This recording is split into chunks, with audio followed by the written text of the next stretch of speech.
C'est dans l'une des baies de Vaieke, île située à une quinzaine de kilomètres à vol d'oiseau du port d'Auckland, que nous faisons la rencontre la plus inespérée de notre séjour en Nouvelle-Zélande. Un souffle puissant attire notre attention. Une petite famille d'orques est venue chasser au ras de la côte.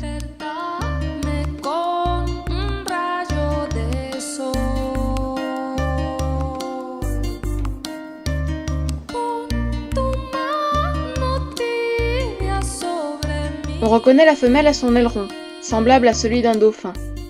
Le mâle a un aileron beaucoup plus haut et étroit.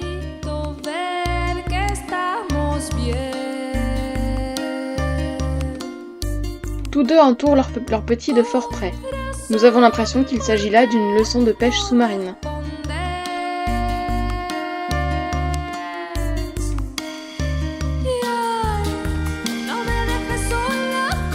Nous sommes restés plus d'1 heure à les observer, Yaga dérivant lentement, voile faceillante le long de la côte.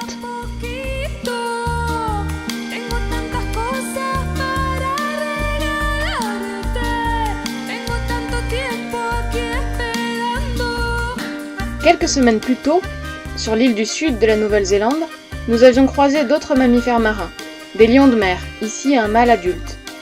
À terre, leur démarche est parfaitement ridicule, mais essayez donc, vous, de marcher à 4 pattes avec des palmes aux pieds et aux mains, c'est pas évident. Peu farouches, mais qui voudrait s'attaquer à des animaux de plus de 300 kilos? Ils passent l'essentiel de leur temps à terre à se reposer.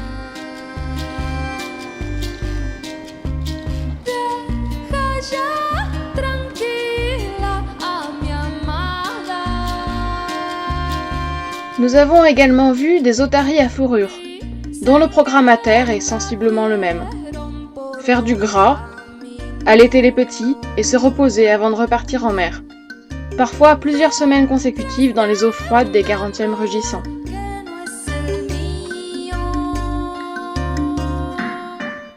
En cet été austral, toutes espèces confondues sont accaparées par l'élevage de leurs petits.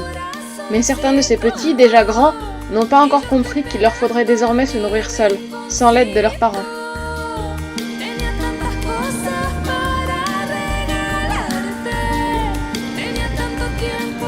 Pour les oisillons des manchots bleus de la péninsule d'Otago, toujours sur l'île du Sud, l'heure de l'autonomie n'a pas encore sonné. Chaque soir, les adultes regagnent la terre ferme après une journée passée en mer. Ils se hâtent vers leur nid, où les petits sont restés seuls, afin de les nourrir.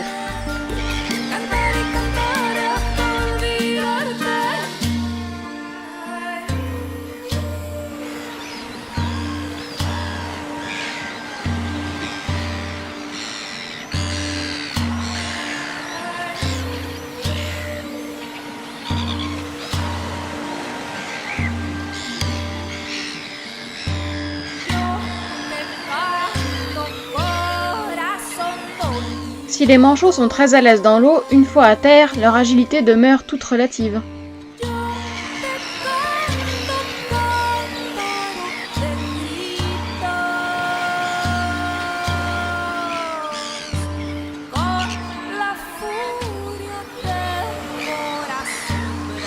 Guidés par les piaillements impérieux des oisillons, les adultes les rejoignent, puis les nourrissent en régurgitant le poisson qu'ils ont pêché dans la journée. Chaque couple élève ainsi 1 ou 2 petits.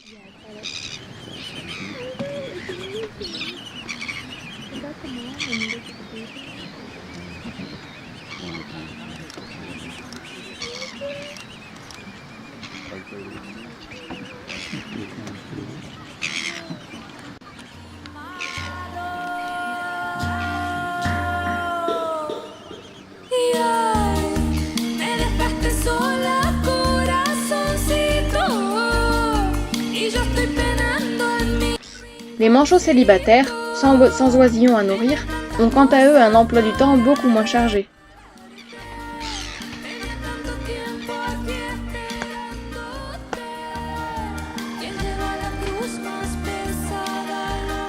Pour les ornithologues, qu'ils soient professionnels ou amateurs, la Nouvelle-Zélande est un véritable paradis. Parmi les espèces facilement observées, citons le kaka, gros perroquet vivant dans les arbres, ainsi que son cousin, le kea, qui habite lui les zones glaciaires. le toui, dont le chant varié évoque par moments un modem des années 90, le kérérou, l'huîtrier ou oyster catcher, le fou, aussi appelé ganette, et le majestueux albatros.